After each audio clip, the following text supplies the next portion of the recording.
के साथ स्वागत कीजिए कर्मठ, बेबाक, कुशल रणनीतिकार, देश के गृह और सहकारिता मंत्री अमित शाह जी का।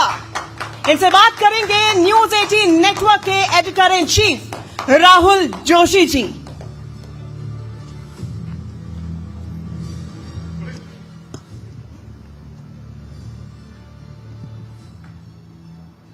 अमित जी, न्यूज 18 के इस मंच पर आपका स्वागत है। मेरे साथ हैं अमित शाह, देश के गृह मंत्री, भारतीय जनता पार्टी के चाणक्य, और सबसे ज्यादा इस वक्त भारतीय जनता पार्टी के चुनाव को यहां पर देख रहे हैं, संभाल रहे हैं, तो उस बारे में कुछ चर्चा करेंगे। अमित जी, ये आपका तीसरा चुनाव है जो आप बिहार में आपके उसमें संरक्षण में देखा जा रहा है। तो 2015 में जो है आप दूसरी तरफ थे, ये नीतीश जी और लालू साथ में थे, आपकी हार हुई थी। उसके बाद 2020 में आपकी जीत हुई। इस बार इस चुनाव में आप क्या देख रहे हैं? क्या आंकड़ा दीजिए कि कितनी सीटें आएंगी आप एनडीए के लिए? देखिए, आंकड़ा देना तो बहुत दिक्कत होती है, परंतु मैं आपके चैनल के माध्यम से देश भर के दर्शकों को इतना जरूर बताना चाहता हूं कि इस बार हम 2/3 बहुमत से ज्यादा सीटें जीतकर बिहार में सरकार बनाएंगे। मैं जब 2/3 बहुमत कह रहा हूं तब हम एनडीए की बात कर रहे हैं। एनडीए का गठबंधन 2/3 बहुमत से ज्यादा सीटें जीतकर मोदी जी और नीतीश जी के नेतृत्व में यहां सरकार बनाएगा। और मैं सारे देश के दर्शकों को ये भी बताने जा रहा हूं कि मैं जितना घूमा हूं बिहार में अभी, मैं स्पष्ट रूप से देख रहा हूं कि एक वेव एनडीए के पक्ष में है और हमारी सीटों के मार्जिन में भी अप्रत्याशित बढ़ोतरी इस बार होने वाली है। ये क्या वेव देख रहे हैं? किस चीज की वेव है ये? इतने सालों से नीतीश जी की सरकार यहां पे है, तो ये तो प्रो इनकम्बेंसी वाली बात हो गई। देखिए, सरकार कैसी चलती है इसके पर सरकार कितनी लंबी है चुनावी संभावनाओं को प्रभावित करता है। अगर आप सरकार अच्छे से चलाते हो तो स्ट्रेंथ और बढ़ती जाती है। मैं निश्चित रूप से कहना चाहता हूं कि ये 11 साल में जो डबल इंजन की सरकार चली और उसके पहले नीतीश कुमार जी और भाजपा सरकार चली, इसने बिहार के अंदर ढेर सारे परिवर्तन करे हैं जी। मैं सिर्फ 11 साल की बात करता हूं। लगभग बिहार में ही इस 11 साल में 8,52,00,000 गरीबों को प्रति माह प्रति व्यक्ति मुफ्त अनाज 5 किलो मिलता है। लगभग 87 लाख किसानों को सालाना 6,000 रुपया प्रधानमंत्री किसान योजना का मिलता है। इसके साथ साथ 44 लाख लोगों को घर मिल चुका है। 33 लाख और लोगों को घर आवंटित हुआ है। लगभग 3,53,00,000 आयुष्मान भारत का कार्ड, जिसमें 5 लाख रुपए तक का इलाज, हॉस्पिटलाइजेशन, ऑपरेशन, दवाइयां, सारे टेस्ट फ्री मिला है। और लगभग इसमें हजारों करोड़ रुपया बिहार के गरीब का बचा है। जनधन योजना में 6,60,00,000 बैंक अकाउंट, जो कांग्रेस पार्टी 70 साल से नहीं खोल पाई थी, हर गरीब को बैंक अकाउंट हमने दिया है। 1,60,00,000 लोगों को पीने का पानी दिया है। 1,33,00,000 लोगों के घर में गैस का सिलेंडर पहुंचाया है। और इतने ही लोगों के घर में शौचालय बनाने का काम नरेंद्र मोदी जी के नेतृत्व में बिहार की भूमि पर हुआ है। मैं इस सबका योग बना लूं तो भी आप समझ सकते हैं कि कितना बड़ा वेव सृजित कर सकता है। और इसके साथ साथ बुनियादी समस्या है, आज बिहार का कोई कोना ऐसा नहीं है जो पटना से कम 5 घंटे ट्रैवलिंग का टाइम कट हो गया होगा। कोई कोना ऐसा नहीं है। कहीं पर भी जाइए, 2 घंटा, 3 घंटा, 5 घंटा, 4 घंटा। मैं आज ही पूरा दौरा कर आया हूं। सब लोग यही कहते हैं कि जिस प्रकार के रोड बने हैं, गंगा जी पर जिस प्रकार के नए पुल बने हैं, 10 पुल और बन रहे हैं। बिहार को रोड, रस्तों से, पुलों से जोड़ने का काम ये 11 साल में जबरदस्त अच्छे तरीके से हुआ है। बिहार 2 एम्स मिले हैं, एक दरभंगा में मिला, दूसरा पटने में है। 2 नए एयरपोर्ट मिले, दरभंगा हो चुका है, पूर्णिया होने जा रहा है, पटना में एक और नया एयरपोर्ट बन रहा है। तो बिहार को एक प्रकार से विकास के रास्ते पर, पटरी पर चढ़ाने का काम नरेंद्र मोदी जी और नीतीश कुमार जी के नेतृत्व में हुआ है। और नीतीश बाबू ने 11 साल के अंदर बिहार को पूर्णतया जंगल राज से मुक्ति दिलाने का काम किया। ये वही बिहार है 20 साल पहले जहां जघन्य हत्याकांड होते थे, नरसंहार होते थे, हत्याएं, फिरौती, अपहरण, लूट, इतने सारे किस्से हर रोज अखबारों ने छापना छोड़ दिया था। जब तक 5-6 लोगों का हत्या नहीं होता था अखबार छापता ही नहीं था, वरना रोज वही छापना पड़ता। इस प्रकार का माहौल बिहार में कर रखा था। इससे पूरी मुक्ति मिली है। व्यापार फिर से आया है, बरौनी का कारखाना बन चुका है, ढेर सारे इथेनॉल के प्लांट लगे हैं, पेट्रोलियम रिफाइनरी आ रही है, ढेर सारा काम यहां पर हो रहा है। 2/3 बहुमत 160 सीटों से ज्यादा, ये बहुत बड़ा नंबर है, बहुत बड़ा आंकड़ा है। अगर आप सरकार वापस बनाते हैं तो मुख्यमंत्री कौन बनेगा? देखिए, आप कंफ्यूजन फैलाने का प्रयास न करो।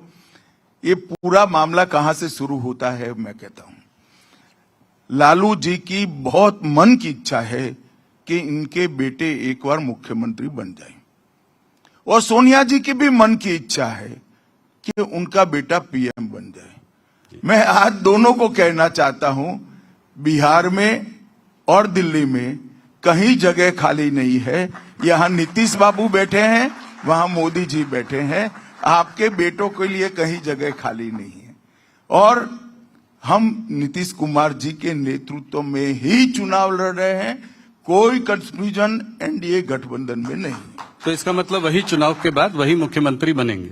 मैंने बहुत स्पष्टता से कहा है कि हम उनके नेतृत्व में चुनाव लड़ रहे हैं। डिप्टी सीएम कौन बनेंगे?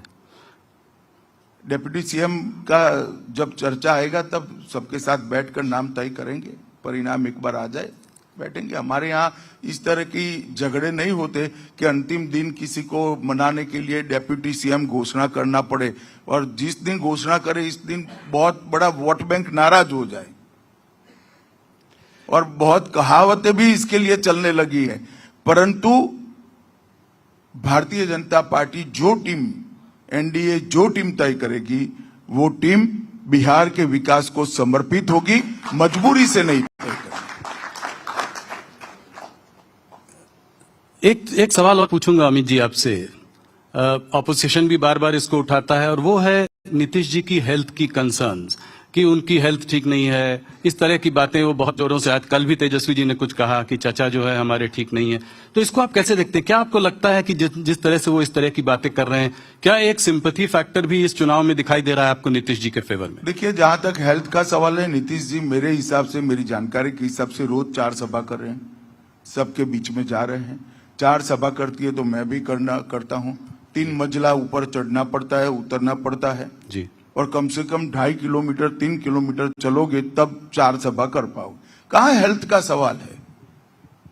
और लालू राबड़ी के हर सवाल का जवाब नीतीश जी दे रहे हैं, परंतु वो भ्रांति खड़ी कर एक छवि खड़ी कर इससे बाहर निकलना चाहते हैं। महागठबंधन में सीट शेयरिंग को लेकर काफी दिनों तक जो है लड़ाई झगड़ा चलता रहा। बहुत देर बाद वो लोग जाकर किसी कंक्लूजन पर आ पाए। उसके बाद जो है ओवैसी जी ने कहा कि जो है 2% वाला डिप्टी सीएम बनेगा, 12% वाला सीएम, और जो 18% वाला है वो दरी बिछाएगा। तो क्या इसको आप कैसे इसको देखते हैं इनके नहीं, मैं तो बहुत बारीकी से देख रहा हूं विगत 5 महीनों से। इनके गठबंधन के अंदर कोई मनमेल नहीं है, मजबूरी से बना हुआ गठबंधन है। कोई रूट कर 2 महीने तक आता नहीं है, विदेश चला जाता है। कोई रूट कर प्रेस कॉन्फ्रेंस ज्वाइन करने की ना बोलता है तो उसको डिप्टी सीएम का झुनझुना पकड़ा देते हैं। और सीटों के बंटवारे में भी इतने झगड़े हुए हैं। अंत तक एक लिस्ट, ये महागठबंधन नहीं घोषित कर पाया। हमारे गठबंधन ने, एनडीए ने पूरी लिस्ट की सूची एक साथ घोषित कर दी, कहीं पर कोई कंफ्यूजन नहीं। हम एक मुश्त होकर पांचों पार्टियां 5 पांडव की तरह लड़ रही है और सामने इतना बड़ा बिखराव है कि जिसकी कल्पना ही नहीं हो सकती। ये एक जमाने में इंदिरा जी विपक्ष के गठबंधन के लिए कहती थी, इस संतरे जैसा गठबंधन है, चुनाव का छिलका निकलते ही सारी कलियां अलग अलग हो जाएगी और ये बिखर कर टूट जाएगी। आज आपने भी दरभंगा में पीएफआई की बात करी और आपने कहा कि जो है लालू जी जो है नहीं चाहते हैं कि इनको अरेस्ट किया जाए, इनको जो है बैन किया जाए। तो क्या ये जैसे जैसे चुनाव पास आता है तो क्या इसकी वजह से ये पोलराइजेशन की ओर बढ़ रहा है? नहीं, पोलराइजेशन क्या है? आप मुझे बताओ कि पीएफआई जैसी संस्था जी किस धर्म के अनुयायियों ने बनाई, इसके आधार पर चलनी देनी चाहिए क्या? हमारा नीति स्पष्ट है, जो देश के टुकड़े करने की बात करेगा, देश के खिलाफ काम करेगा, वो कोई भी हो उस पर प्रतिबंध लगा दिया जाए और जेल की सलाखों के पीछे ढेर सारे लोग गए हैं जी। इनकी राजनीति ही ऐसी है कि देश की सुरक्षा के लिए उठाए हुए कदमों को वो हिंदू और मुसलमान के तराजू में तोलते हैं। ऐसा नहीं करना चाहिए। देश की सुरक्षा किसी धर्म के साथ जोड़कर देखना ही अपने आप में एक बड़ा गुनाह है। लालू जी कहते हैं कि पीएफआई के संग हो रहा है जो आरएसएस के संग होना चाहिए। अब लालू जी को क्या बताएं, वो राहुल जी तो नहीं है, मगर अपने फायदे के लिए कुछ भी बोल देते हैं। वो राजनीतिक स्कोर करने के लिए ऐसा बोलते हैं, उनकी वोट बैंक को एड्रेस करने के लिए बोलता है। उनको भी मालूम है आरएसएस क्या है और पीएफआई क्या है।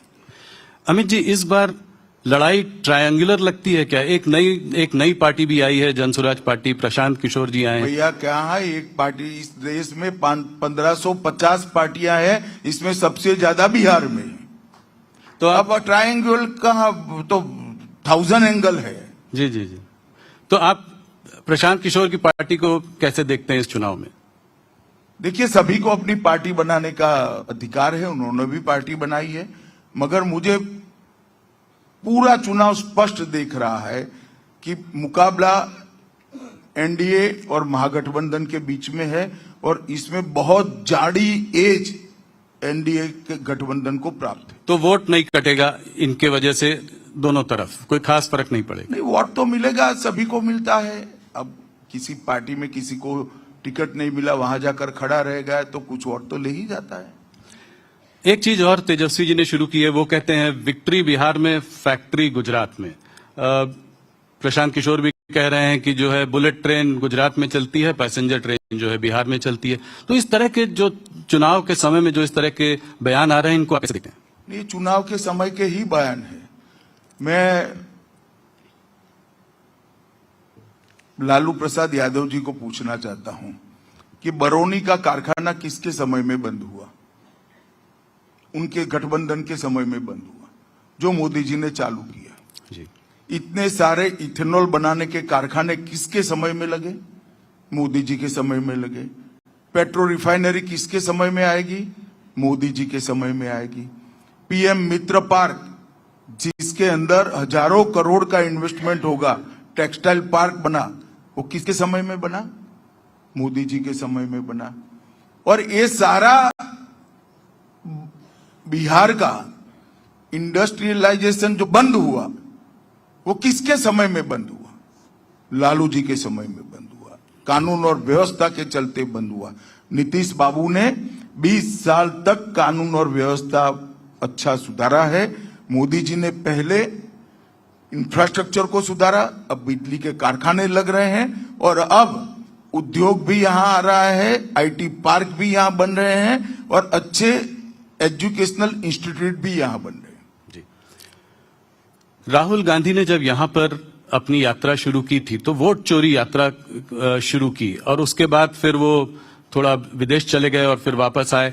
वोट चोरी कितना बड़ा मुद्दा है? क्या आपको लगता है, उनका कहना यह है कि महाराष्ट्र और हरियाणा का चुनाव जो है आपने चोरी कर लिया उनसे, और बिहार में भी अब आप ऐसा ही करने वाले हैं?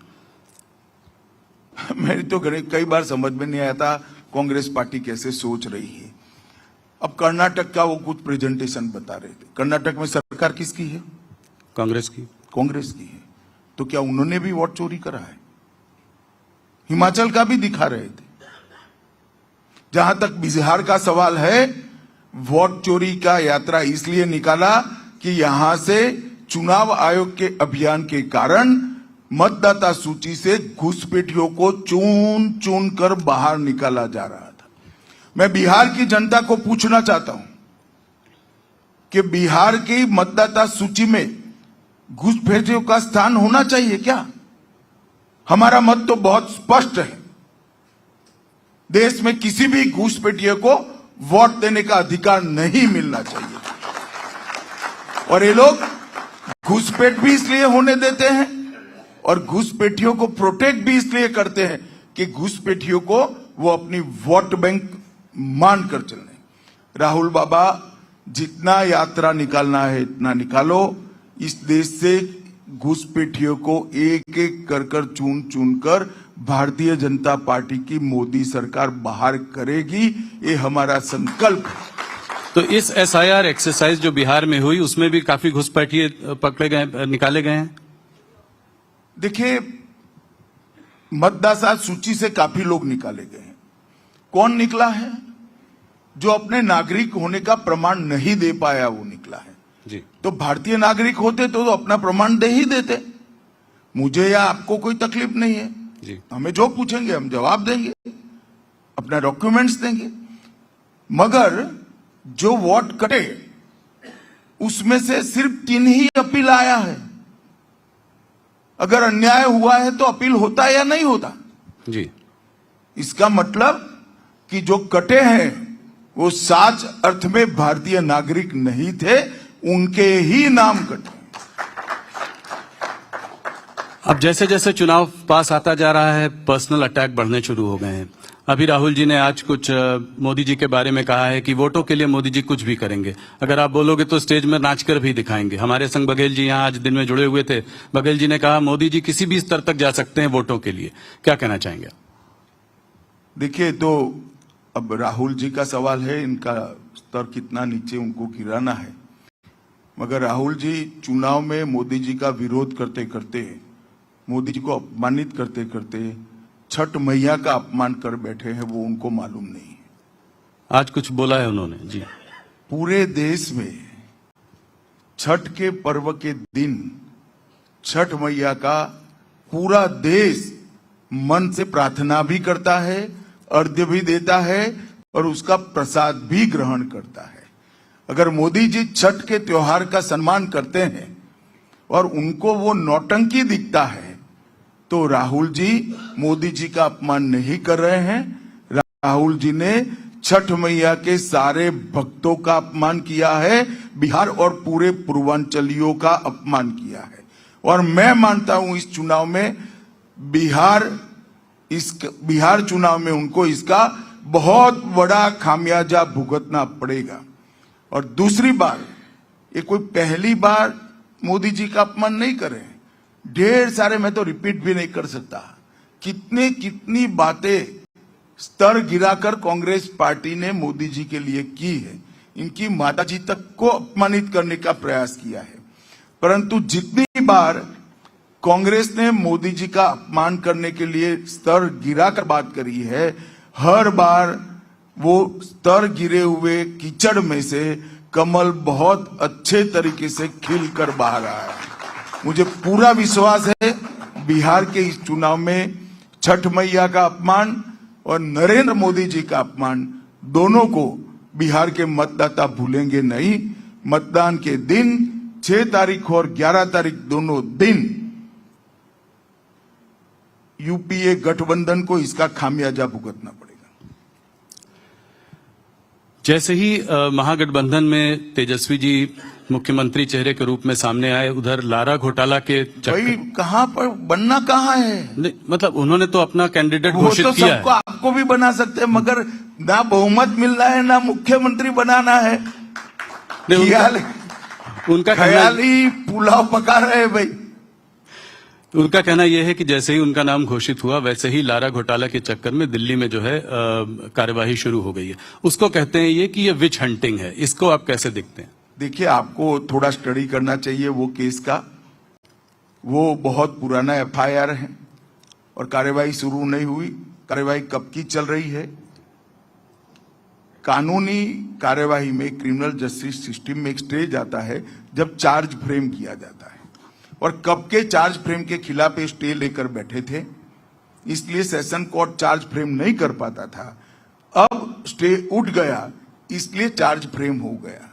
वो कोइंसिडेंट है और उनके खिलाफ तो इतने केस है। आज भी लालू जी सजायाफ्ता व्यक्ति है, बेल पर है।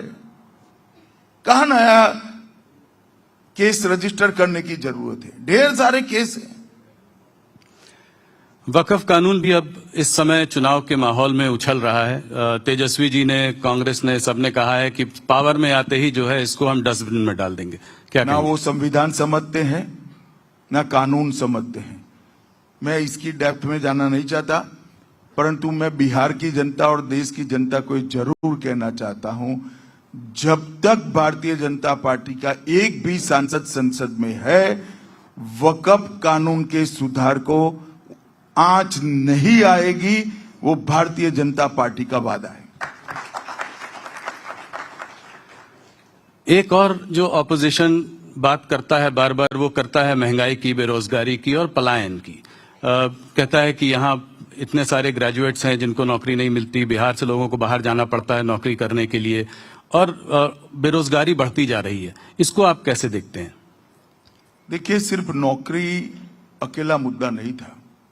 बिहार के अंदर गांव में शुद्ध पीने का पानी नहीं मिलता था, घरों में बिजली नहीं मिलती थी।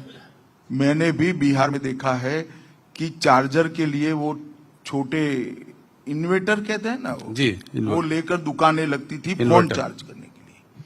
आज बिहार में 24 घंटा बिजली मिलता है, हर घर में पानी भी पहुंचा है, हर घर में शौचालय पहुंचा है, और इंफ्रास्ट्रक्चर बनने के बाद, बिजली के कारखाने लगने के बाद ढेर सारा इन्वेस्टमेंट भी आया है। और आगे ये जो नींव पड़ी है, ये नींव पर बड़ी इमारत बनने जा रही है, और वो केवल और केवल नीतीश जी और मोदी जी ही कर सकते हैं। लालू जी ने तो हरे भरे बिहार को बर्बाद करने का काम किया था जंगल राज के माध्यम से। अमित जी, आप ये शराबबंदी को कैसे देखते हैं? इस चुनाव में ये भी एक मुद्दा बनकर आगे आया है। ऑपोजिशन पार्टीज ने जो है कहा है, तेजस्वी जी ने कहा है कि जब वो आएंगे तो टौड़ी पर जो है वो बैन उठा देंगे, और एक आध पार्टियों ने और भी कहा है कि जैसे ही पावर में आएंगे घंटे भर में शराबबंदी का बैन जो है उठा देंगे। इसको आप कैसे देखते हैं? देखिए, नीतीश बाबू ने बड़े मन के साथ बिहार की माताओं बहनों को शराबबंदी से सम्मान पूर्वक जीवन जीने के लिए मौका दिया है। वो एनडीए सरकार की पॉलिसी है। एनडीए के सभी घटक दल इसके साथ बंधे हुए भी है और इसको मानते भी। थोड़ा सा बात करें चुनावी वादों का। आप लोगों ने भी वादा किया है, ऑपोजिशन भी वादा कर रही है। मैं शुरुआत करता हूं आप लोगों के वादों से। हमारा कोई वादा नहीं आया है, हमने तो काम ही कर दिया है। हमारा अभी वादा तो आना बाकी है भैया जी। नहीं तो एक काम जो आपने कर दिया है, जो कि 1,41 लाख महिलाओं को आपने 10,000 दिया है। एक एंटरप्रेन्योरियल सेटअप बनाया है यहाँ की महिलाओं के लिए, जिससे कि महिलाओं कोऑपरेटिव बनाया जी। तो मैं आप सवाल ये पूछना चाहता हूँ, इसके अलावा इलेक्ट्रिसिटी भी आपने प्रॉमिस की है कि इतने यूनिट्स फ्री कर देंगे। प्रॉमिस नहीं किया है, कर दिया है। इसका जो है बिहार के बजट पर क्या असर पड़ेगा? क्या ये सब फ्री भी नहीं है? देखिए, हमने अगले 5 साल में बिहार के जीएसडीपी में जो बढ़ोतरी होने वाली है, वो बढ़ोतरी और फिस्कल डेफिसिट न बढ़े, उसका कैलकुलेशन कर ये सारे काम किए। और आप माफ करना मुझे, ये एक कंटिन्यूअसली चलने वाले, गरीबों को एम्पावर करने वाले कार्यक्रम का एक हिस्सा है। जैसे हमने घर दिया, बिजली दी, गैस दिया, शौचालय दिया, 5 किलो अनाज दिया, हमने गैस का सिलेंडर दे दिया, 5 लाख तक का सारा इंश्योरेंस उनको, मतलब दवाइयों का खर्चा फ्री कर दिया। अब उसको काम करना है। काम करना है तो पूंजी नहीं है, पहले तो जो कमाते थे वो सारा चला जाता था ये सब चीजों में, लकड़ियां, टहनियां, केरोसिन लाना पड़ता था और दवाइयों में खर्च हो जाता था, अनाज नहीं था, अनाज में खर्च हो जाता था, खाने पीने में। अब ये सारी चीजों से बिहार का गरीब मुक्त हुआ है, वो कुछ करना चाहता है। तो ये जो 10,000 रुपया दिया है वो सीड मनी के रूप में दिया है, जो उसकी पूंजी के रूप में काम में आएगा और ये 10,000 से नहीं रुकेगा। आगे जाकर ये 10,000 सीड मनी का उपयोग कर 2 लाख रुपए तक की लोन बिहार के गरीबों को मिलने वाली है, जिससे वो छोटे अपने कारोबार कर पाएगा और आत्मनिर्भर होने की दिशा में आगे बढ़ेगा। एक और इतनी बड़ी संख्या में जो गरीब है उनको 2 लाख रुपए का लोन देकर छोटे कारोबारों में एंगेज करना, उनको आत्मनिर्भर बनाना और दूसरी ओर इतना बड़ा इंफ्रास्ट्रक्चर का निर्माण कर रोजगारी जनरेट करना और इंफ्रास्ट्रक्चर का निर्माण करने के बाद, बिजली बनाने के बाद जो कल कारखाने आएंगे उसमें भी रोजगारी का निर्मित होगा। तो ये वैज्ञानिक तरीके से एक बनाया हुआ कार्यक्रम है। इसको बदनाम करने के लिए ना मीडिया ने ना ऑपोजिशन ने आइसोलेशन में एक चीज को उठाकर नहीं देखना चाहिए। तेजस्वी जी कह रहे हैं कि अगर उनकी सरकार बनी तो हर बिहार के घर में एक सरकारी नौकरी देंगे। क्या ये संभव है? क्या ये हो सकता है? आप मानते हो क्या? नहीं, मैं तो आंकड़ों पर जाना चाह रहा था कि अभी सिर्फ 25-26 लाख नौकरियां हैं और करीब कम से कम 3 करोड़ परिवारों को नौकरी है। सारे व्हाट्सएप घूम गए जी कि 2 करोड़ 80 लाख परिवार 20 लाख नौकरी दे चुके हैं। 2 करोड़ 60 लाख नौकरी गुना 40,000, 12 लाख करोड़ रुपया चाहिए। बिहार के बजट से 3 गुना पैसा चाहिए जी। अब वो तो मानते हैं कि वो जो बोलते हैं सब लोग मान लेते हैं, मगर बिहार के युवा को वो अंडर एस्टिमेट कर रहे हैं। मेरे पास तो बिहार से ही व्हाट्सएप आए कि कहां से दोगे इतना पैसा। मगर एक सूत्र है, वचन देने में क्यों दारिद्र रखना चाहिए? देना चाहिए, ये लोग दे रहे हैं। इनको मालूम है कि उनको सत्ता में नहीं आना है, वचन पूरा करने की उनकी नौबत ही नहीं आनी है, इसलिए अनाप शनाप घोषणा पत्र बना दी। अमित जी, आपने बिहार पे हमारे बहुत सारे सवाल लिए। कुछ और सवाल आपसे पूछना चाहूंगा, बहुत दिनों बाद आपसे बात कर रहा हूं। नक्सलवाद की जो एक प्रॉब्लम है वो देश में हमारी बहुत बड़ी प्रॉब्लम रही है, दशकों से जो है हम लोग इससे लड़ते आ रहे हैं। आपने इसमें एक अग्रेसिव टारगेट और टाइमलाइन लिया। आपने कहा था कि अगले साल मार्च तक जो है इसको आप पूरा उखाड़ कर समाप्त कर देंगे। बहुत नक्सलवादियों ने सरेंडर किया है, बहुत काम हुआ है इस पे। क्या जो कुछ बचा खुचा काम जो बचा है 11 डिस्ट्रिक्ट्स में जहां नक्सलवाद अभी भी है, क्या आप अपनी डेडलाइन पर अडिग हैं? नहीं, बिल्कुल मैं विश्वास से मानता हूं कि 31/3/2026 को ये देश पूर्णतया नक्सलवाद से मुक्त हो जाएगा और बिहार नक्सलवाद से मुक्त हो गया है। और इसीलिए अब बिहार में 3 बजे तक मतदान नहीं होगा, 5 बजे तक पूरा मतदान होने वाला है। तो अमित जी, मेरे कुछ एक आध फॉलोअप सवाल ये हैं कि कितने नक्सल बचे हैं, कब तक वो खत्म हो जाएंगे, कैसे, अभी और क्या कार्यवाही आगे होगी? राहुल जी थक जाओगे जी। गिनती में आप मत पड़िए, इसमें ही आपका भला है। मैं देश की जनता को इतना बताना चाहता हूं, 11 साल से नरेंद्र मोदी सरकार इस पर काम कर रही है। 19 के बाद इसका डिटेल प्लानिंग हुआ, 650 से ज्यादा कैंप बने हैं, ढेर सारे नक्सल सरेंडर हुए हैं। उसमें से उनका ही एक पुलिस का दल डीआरजी बनाया गया। और छत्तीसगढ़ में कांग्रेस की सरकार थी, इसके कारण हम अटके हुए थे। छत्तीसगढ़ की सरकार ने जनता ने भाजपा सरकार बनाई, अब हमारे लिए बहुत अनुकूल भूमि है। और 2026 31 मार्च को नक्सलवाद इस देश से समाप्त हो जाएगा। मैं आपके मंच के माध्यम से फिर से एक बार नक्सलियों को कहना चाहता हूं कि आपके लिए मेन स्ट्रीम में आने के दरवाजे खुले हैं। बहुत सारे लोग सरेंडर किए हैं, हथियार डाल दीजिए, आप भी सरेंडर करिए। मगर सरेंडर नहीं करेंगे तो हमारी कार्य योजना है और हम सरेंडर करें या न करें इस देश को नक्सलवाद से मार्च 26 तक मुक्त करा दें। लेफ्ट पार्टीज का कहना है कि ये जो है एक्स्ट्रा जुडिशियल किलिंग्स हैं, इनसे बात क्यों नहीं करते हैं हम, और वापस जब ये लोग जेल से छूट कर आएंगे तो क्या फिर हमारी सरकार का स्पष्ट नीति है, जिसके हाथ में हथियार होगा इससे कभी बात नहीं। कनपट्टी पर बंदूक रखकर बात होती है क्या? और बात क्या करना है? जहां जहां नक्सल मुक्त हुआ, हर गांव में पानी पहुंचा, बिजली पहुंची, राशन कार्ड पहुंचा, अनाज पहुंचा है, दवाइयां पहुंची है, स्कूल पहुंची है, मोबाइल टावर पहुंचे हैं और रोजगारी की योजनाएं भी पहुंची। इस तरह से बात नहीं हो सकती और यह सिद्ध कर रहा है कि कांग्रेस पार्टी और लेफ्ट पार्टी इसका वैचारिक पोषण करती थी, इसीलिए वो उनके समर्थन में बयान दे रहे हैं। सैकड़ों आदिवासी मारे गए, किसी का पैर उड़ गया, किसी का हाथ उड़ गया, सैकड़ों जवान मारे गए, शहीद हो गए। इनके ह्यूमन राइट नहीं है क्या? किस प्रकार की बात करें? बात किससे करें? हाथ में जो AK-47 राइफल लेकर बैठे हैं, इनके साथ हम बात करें? नहीं होगी बात। जो सरेंडर होगा वो मेन स्ट्रीम में वापिस आएगा, सरेंडर नहीं होगा उसको पुलिस का सामना करना पड़ेगा। थोड़ी बात जीएसटी की करें। आपकी सरकार ने जो है पिछले साल बजट में इनकम टैक्स रेट की कटौती की, मिडिल क्लास को बहुत बड़ा फायदा हुआ। अभी जीएसटी रैशनलाइज करा है तो उससे भी जो है लोगों के हाथों में बहुत पैसा आया है, अच्छा पैसा आया है।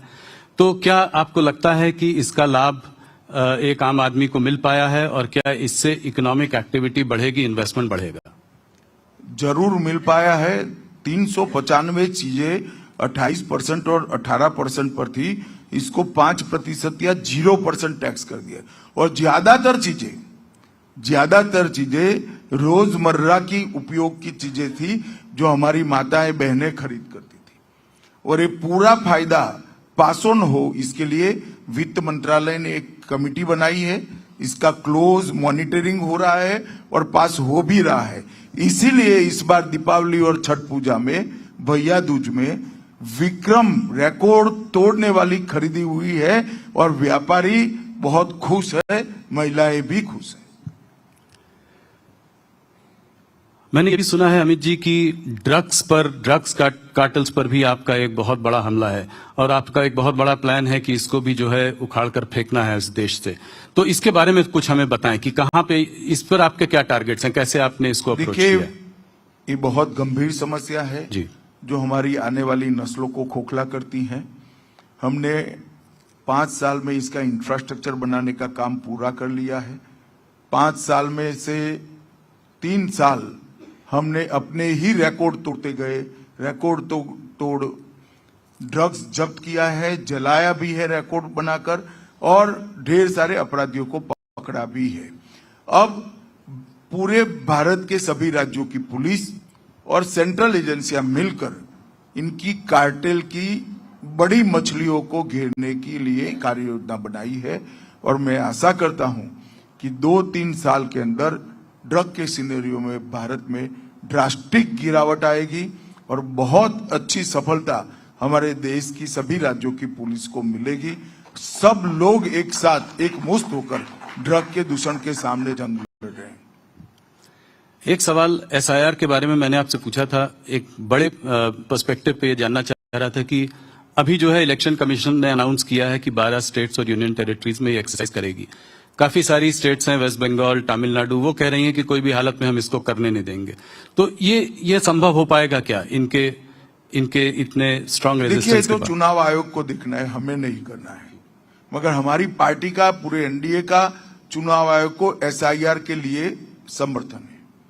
और एसआईआर कोई पहली बार नहीं हुआ है, 1955 से लेकर 2004 तक हुआ है एसआईआर। कांग्रेस के समय में भी कई बार एसआईआर हुआ है। कितने सारे लोगों की मृत्यु होती है, कितने सारे नए मतदाता आते हैं, कितने सारे लोगों के एड्रेस बदलते हैं, ढेर सारे घुसपैठिए घुसे। तो मतदाता सूची का शुद्धिकरण होना ये बहुत जरूरी होता है। और मैं नहीं समझता इसमें सहयोग करने की जगह विपक्ष क्यों इसका विरोध कर रहा है। उनको दूषित मतदाता सूची ही चाहिए जिसके आधार पर वो असली जनादेश को छिपा सकते, इसलिए वो इसका विरोध करते हैं। वरना सबने सहयोग करना चाहिए। हर बूथ में हर पार्टी को अपना एजेंट बनाने की छुट्टी दी है चुनाव आयोग ने। हर स्तर पर सुनवाई की प्रोविजन रखा है। सुप्रीम कोर्ट तक गए, सुप्रीम कोर्ट ने भी इसको अप्रूव करा। अब क्या आपत्ति है, मैं तो समझ नहीं सकता। केवल घुसपैठियों को बचाने के लिए विशेषकर बंगाल और बंगाल की मुख्यमंत्री एसआईआर का विरोध कर रही है। भारतीय जनता पार्टी एसआईआर की एक्सरसाइज के साथ, एनडीए एसआईआर की एक्सरसाइज के साथ एक मुश्त होकर चुनाव आयोग के समर्थन में। आपने बंगाल की बात छेड़ी तो बंगाल पे सवाल पूछूंगा। उसका भी चुनाव आने वाला है अगले साल। इस बार भारतीय जनता पार्टी की क्या रणनीति रहेगी? आपने 2019 में 41% वोट शेयर लाए थे, अच्छी सफलता मिली थी लोकसभा चुनाव में। उसके बावजूद आप जो है वहां पे स्टेट इलेक्शन नहीं जीत पाए पिछली बार। अच्छी सीटें आई, 77 सीटों तक आप गए। अगले बार रणनीति क्या होगी? क्या आपको उम्मीद है कि सरकार पश्चिम बंगाल में आपकी बनेगी? आप चुनाव को इस तरह से नहीं देख सकते। आपने बड़े सरलता से कि स्टेट इलेक्शन नहीं जीत पाए, मगर स्टेट इलेक्शन में क्या हुआ? भारतीय जनता पार्टी की 4 सीटें थी, 77 हो गई।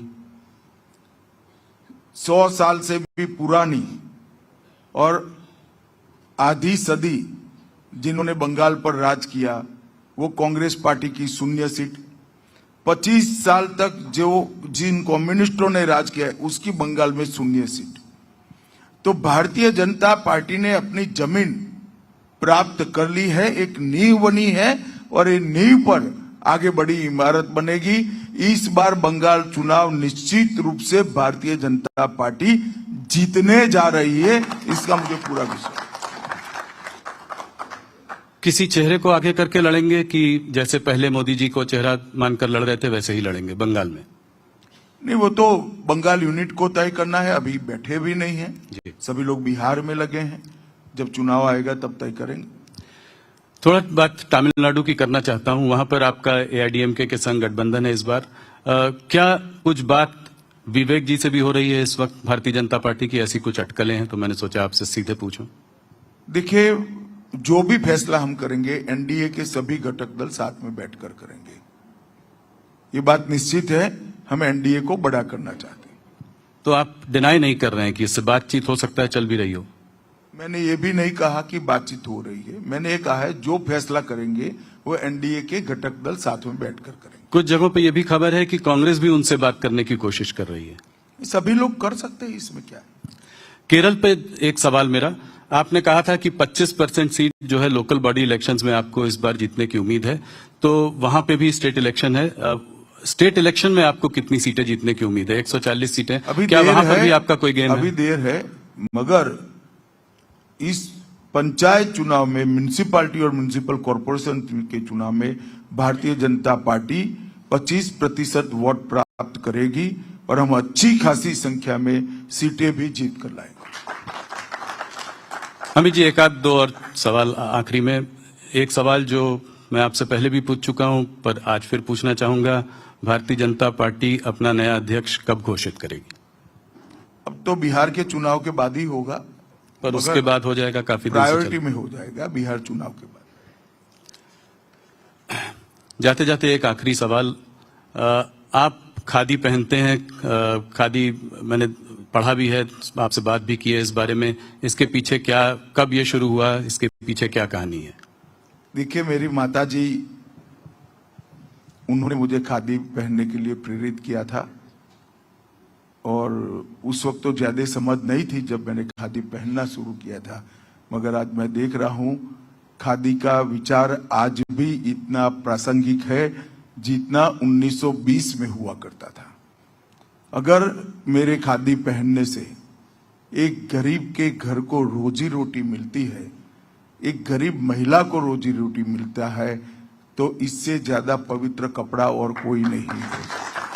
और मैं तो देश भर के सभी परिवारों को कहता हूं, घर में कई सारी ऐसी चीजें होती है, पिलो कवर होते हैं, चद्दरें होती हैं, बदन लुचने के तौलिए होते हैं, कई सारी ऐसी चीजें होती है जो खादी का हम उपयोग कर सकते हैं। और खादी ग्राम उद्योग में तो अब ढेर सारी खाने पीने की चीजें भी उपलब्ध है। खादी को बढ़ाइए। खादी हमारे देश के लिए, हमारे देश के गरीबों के लिए रोजगार का बहुत बड़ा साधन है। और आत्मनिर्भरता और स्वदेशी दोनों खादी से ही मजबूत होता है। और मोदी जी ने खादी को बल दिया है और खादी के टर्नओवर में सैकड़ों गुना बढ़ोतरी करने का काम भारतीय जनता पार्टी की नरेंद्र मोदी सरकार ने किया है, एनडीए सरकार ने किया है। अच्छा ही हुआ आपने पूछ लिया, जिससे मैं अपील कर पाऊंगा। और युवाओं को विशेष कर मैं कहना चाहता हूं कि एक बार आप खादी पहनकर देखिए, गरीब के साथ आपका मन अपने आप जुड़ जाएगा। इसके दर्द को आप महसूस कर पाएंगे। अमित जी, आपका बहुत बहुत धन्यवाद हमारे संग बिहार में जुड़ने के लिए। न्यूज 18 बिहार यहाँ का लोकप्रिय और बहुत बड़ा चैनल है। हमारा 80% शेयर है और बाकी पूरे देश में हमारे नेशनल चैनल्स के थ्रू आप आज देखे गए हैं। शानदार, जोरदार स्वागत करिए। बहुत बहुत धन्यवाद। आपको चुनाव के लिए शुभकामनाएं। धन्यवाद।